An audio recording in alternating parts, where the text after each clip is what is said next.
Let's get more on this now. Glenn Hall is the U.S. editor for the Wall Street Journal. She'd like for him to go away, right, without making people realize that she made him go away? I'm sure she would. I don't think he will, but I'm sure that's what she'd want. Usually there's a price for everything.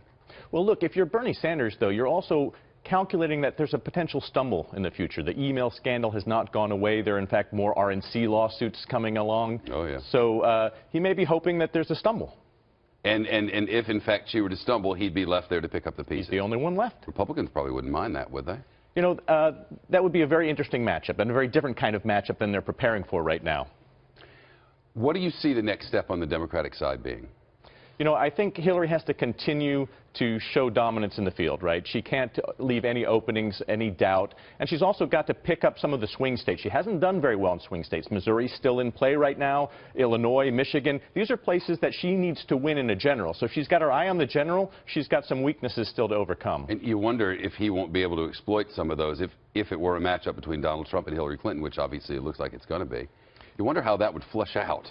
Yeah, that's, you know, it's going to be a very different kind of race because their strengths are in different places, and, you know, they're going to attack each other on similar themes that we've already heard. Bernie Sanders, for example, has already been laying down some of the foundations that we might hear Trump echoing himself against Hillary Clinton. You figure they've gamed this on both sides already, right? Well, I figure it plays out, you know, because in the natural primary process, they're going to be attacking the leaders, and that sets up a difficult general election, and, you know, that's where we're seeing this play out. She seemed to pivot to Trump last night. Trump seemed to pivot to her to some degree last night. Is that what we should expect now? I think that's where they are. They have to set up the posture, right? That shows them taking leadership and focusing on the opponent. It allows them to try to rise above the rest and ignore the rest in their own fields. And I think we're going to see them really starting to ramp up the rhetoric against each other. What do you make of this effort of conservatives coming together in Washington tomorrow to try to come up with a third-party candidate? I can't see it. I think that time has passed. We've already seen a couple of faulted efforts to try to get there.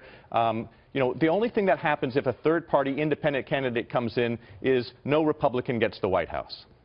The other option, of course, is to figure out a way at the convention to get someone other than Trump. But then you'd lose a lot of Trumpies, wouldn't you?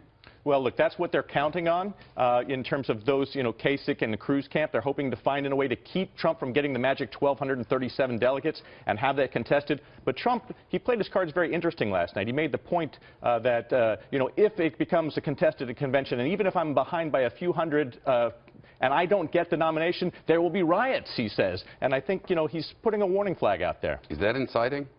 I don't think that's inciting, but it was an interesting commentary. Yeah. Okay. Nice to see you, Glenn.